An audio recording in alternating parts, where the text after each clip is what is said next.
Once upon a time, in the land of Cyprus, there ruled a king named Tantalus, a mortal man favored by the gods. Some myths claimed he was the son of Zeus himself, blessed with divine attention, and invited to dine at the celestial feasts of Mount Olympus. There, in the company of the immortals, he enjoyed the rare privilege of listening to their secrets, tasting their sacred ambrosia, and drinking their divine nectar. But despite his favor, or perhaps because of it, arrogance grew within him, a pride that would lead to his ultimate downfall.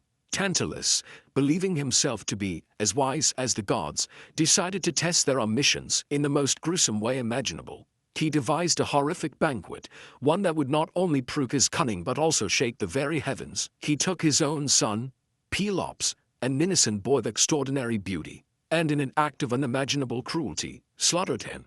He carved the bow's flesh, boiled it in a great cauldron, and served it as a feast to the gods. To divide beings, however, were not so easily deceived. As they reclined at the feast, the scent of unnatural death wafted through the air. One by one, the gods realized the horrifying trick, each recoiling in disgust. Only Demeter, lost in the depths of grief over her missing daughter Persephone, absent-mindedly took a bite from the meal, consuming a piece of Pelops' shoulder before realizing the horror before her. Furious, Zeus commanded Hermes to retrieve the bow's remains and restore him. The gods reassembled Pelops, bringing him back to life, but the missing piece of his shoulder had to be replaced. They crafted a new shoulder of gleaming ivory, a mark of his suffering and divine resurrection. Now, Pelops bore the scar out his father's sins, an eternal reminder of the heinous act. But Tantalus' transgressions did not end there. Some legends speak of another crime, one of theft and betrayal. As a guest among the gods, he had access to ambrosia and nectar, the divine sustenance that granted immortality and everlasting youth. Whether out of greed or a misguided sense of generosity, he stole these sacred substances and brought them back to the mortal realm, offering them to men who were never meant to taste the food of the gods. Such an act was not just theft, it was defiance. The gods had drawn a firm boundary between the mortal and divine, and Tantalus had shattered that line.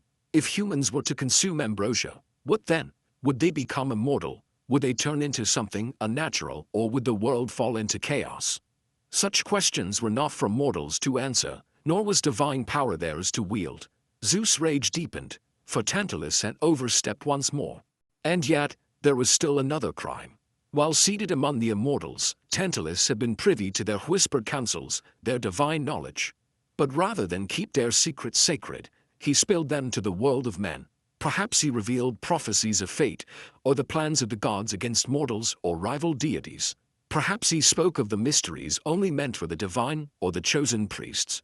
Whatever the knowledge he revealed, it was a grave violation of the trust the gods had placed in him. To know the mind of the gods was to wield dangerous power, and for this final betrayal, the heavens would show no mercy. For his crimes, murder, blasphemy, theft, and betrayal, Zeus cast Tantalus into the depths of Tartarus, the abyssal prison where the wicked suffered eternally.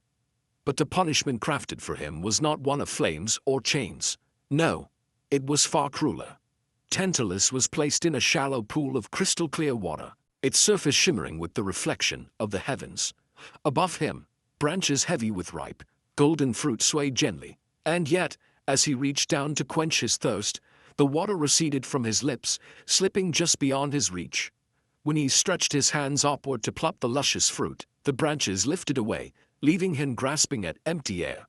Hunger gnawed at his belly, thirst scorched his throat, but satisfaction would never come.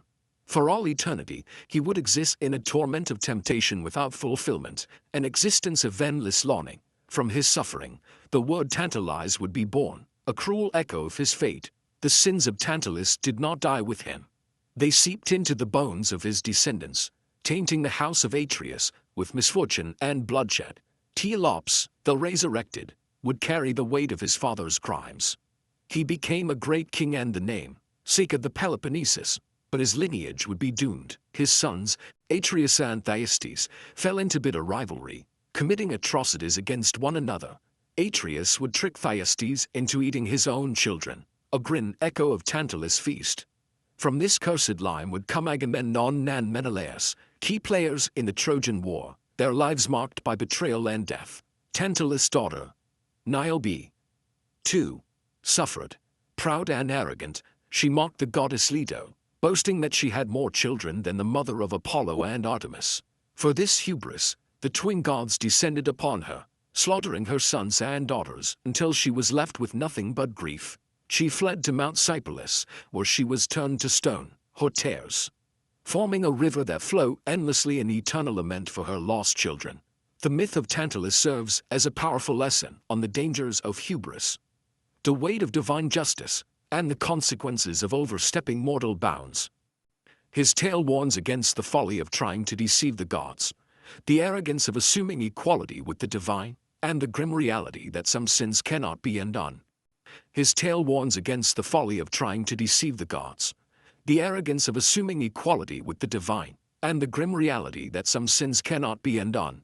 His punishment, a perpetual state of unfulfilled desire, reflects the agony of endless yearning, a torment reserved for those who dared to defy the heavens.